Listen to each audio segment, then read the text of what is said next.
Bonjour les yoginis et bonjour les yogis, c'est Valentine et me revoilà pour une nouvelle vidéo parce que je veux vous parler de deux choses. La première chose, c'est suivre ses idées et se mettre dans l'action au moment où les idées arrivent. Donc j'ai mis du temps à apprendre ça et je suis toujours en train de l'apprendre, n'est-ce pas? Mais j'ai vu ça dans plusieurs livres, dans plusieurs conférences. Et il y a Lulumineuse aussi qui explique très bien ça dans son livre Allô moi-même, sa bande dessinée que je vous conseille si vous ne la connaissez pas encore. Elle dit que quand on a une idée qui arrive, eh bien on se lève et on la met en pratique. Alors c'est sûr que c'est pas forcément toujours évident, mais quand on peut, elle nous conseille de le faire. Et là, par exemple, j'étais en train de faire ma séance de yoga et j'ai eu l'idée de vous parler de ces thèmes-là. Et j'ai failli pas me lever et pas arrêter ma séance parce que j'ai envie de la continuer, d'aller jusqu'au bout, etc. Mais je me suis dit, je peux bien prendre 5 minutes pour faire cette vidéo et puis je reprendrai mon yoga après. Donc voilà, déjà j'ai mis en pratique cette idée. Donc j'ai eu l'idée, je me suis levée, je vous fais la vidéo sur ça. Dès qu'on a une idée qui arrive, poser une action pour la mettre en œuvre directement. Et si c'est une idée qui demande beaucoup plus d'action, peut-être poser la première action, la première pierre. Voilà. Et deuxième idée qui m'a traversée, que j'avais envie de vous partager, c'était arrêter, ne pas attendre d'avoir la permission d'eux. Et ça, pareil, c'est une notion que j'ai rencontrée plusieurs fois dans ma vie ces 10 dernières années. Et elle avait déjà été soulevée, cette question, quand j'ai commencé justement à donner des cours de yoga, il y a 15 ans, non, il y a 20 ans. C'est quand ma fille, elle était toute petite. Donc il y a presque 20 ans, voilà. Et en fait, j'avais pas de diplôme, ni yoga thérapie, ni de yoga entre guillemets normal. J'avais fait une formation en privé avec ma prof Emma, ma première prof de yoga que j'embrasse et pour laquelle j'éprouve plein de gratitude à Lille. Et, mais en fait, je n'avais pas de diplôme, on va dire, reconnu. Il n'en existe toujours pas, hein, de toute façon. Je veux dire, c'est pas obligatoire d'avoir un diplôme pour enseigner le yoga. Et j'ai vraiment été poussée à transmettre. J'ai vraiment eu envie. Et je pense qu'en fait, enfin je pense pas, mais de par mon expérience, j'ai vraiment appris qu'on est son propre maître et c'est à nous de nous donner notre propre légitimité et la propre permission. C'est un peu comme pendant le confinement où on se devait se faire des mots. Voilà, on se fait son propre mot quoi. Et je trouve ça top comme idée et c'est pas forcément évident parce qu'on a plein de pensées limitantes qui arrivent. Mais ouais, je vous encourage et je nous encourage tous à aller, toutes et tous, à aller dans cette direction. Et j'ai commencé ce livre qui m'a été prêté par mon amie Vanessa il y a 3 ans et que je ne lis que maintenant. Et comme par magie, je ne le lis pas que maintenant pour rien, parce que Elisabeth Gilbert parle de la créativité. Et je ne sais pas si vous le savez, mais du coup, récemment, j'ai changé de carrière pour vivre mon rêve d'être comédienne et j'ai redécouvert ma passion pour la musique et le chant.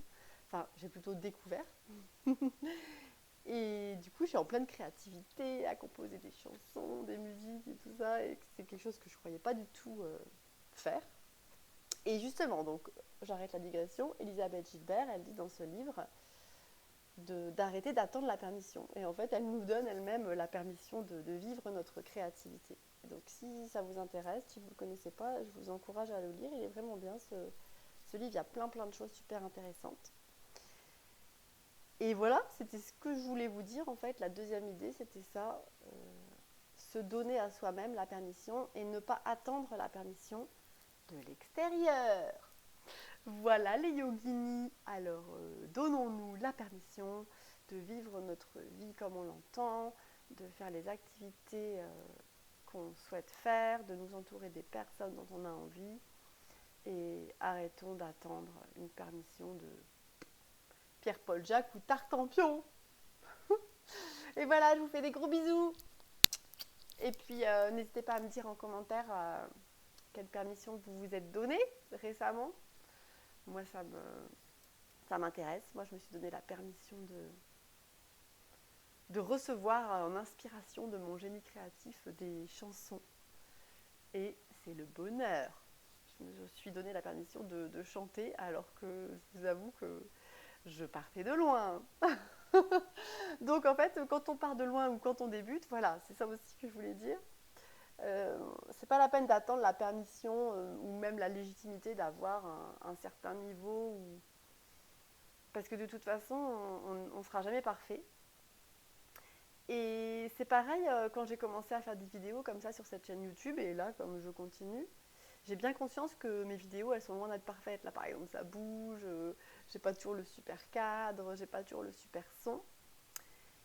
Et parfois, quand je regarde des vidéos, il y en a qui sont super, je me fais rire moi-même, je trouve ça sympa. Et puis il y en a d'autres où j'ai l'impression que je fais vraiment des digressions, que je pars dans des détails, je raconte ma vie, et en fait, tout le monde s'en fout, quoi. Mais, en fait, on s'en fiche aussi. Et c'est ce qu'elle dit, Elisabeth Gilbert, dans ce livre. Elle dit, personne n'est parfait, on n'est pas parfait. Et elle dit, malheureusement, il y a beaucoup de personnes parmi nous qui n'osent pas créer ou transmettre leurs œuvres créatives au monde, quoi que ce soit, hein, que ça soit une nouvelle pâtisserie, un livre, une chanson, une invention, peu importe, par peur justement de ne pas être parfait, par peur du jugement.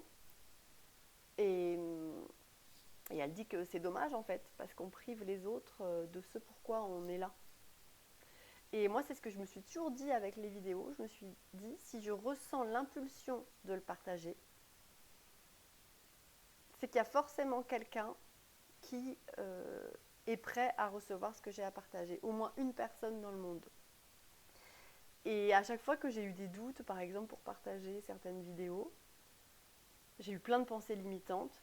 Donc j'ai envie de partager, donc je la fais. Mais après j'attends, je la publie pas tout de suite, je la regarde, je dis est-ce que vraiment, est-ce que c'est pas débile ce que je suis en train de faire, à quoi ça sert, est-ce que je vais raconter ma vie et les gens ils s'en fichent et tout. Et après, je reviens sur ma première idée de départ où je me dis non, j'ai eu l'idée, j'ai eu l'impulsion, j'ai eu l'envie. Et comme Lulu Mineuse le dit si bien, les envies, c'est ce qui nous tient en vie. Donc si j'ai eu envie, c'est qu'il y a au moins une personne dans le monde qui est prête à le recevoir, à l'accueillir, et qui a même peut-être besoin d'entendre ce que j'ai à dire. Et peut-être qu'il n'y a même pas besoin d'entendre ce que j'ai à dire sur le thème global de ma vidéo, mais peut-être que justement je vais faire une digression et que je vais raconter un petit détail de quelque chose, et ça va faire tilt dans l'esprit de la personne. Et elle dit exactement la même chose, Elisabeth Gilbert, dans son livre, pour ceux et celles qui l'ont lu.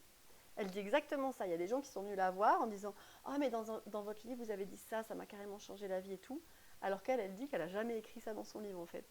Mais en fait, ce sont les interprétations que les gens ont faites de son œuvre qui ont changé leur vie. Et donc, en fait, elle dit l'univers est tellement vaste qu'on ne peut pas contrôler tout ça. Et je suis carrément d'accord avec elle. Donc, arrêtons de nous mettre la rate au courbouillon, les amis, à essayer d'être parfaits ou avoir peur du jugement ou de quoi que ce soit. Et puis allons-y, donnons-nous la permission. Et agissons dès que notre idée arrive. Bisous!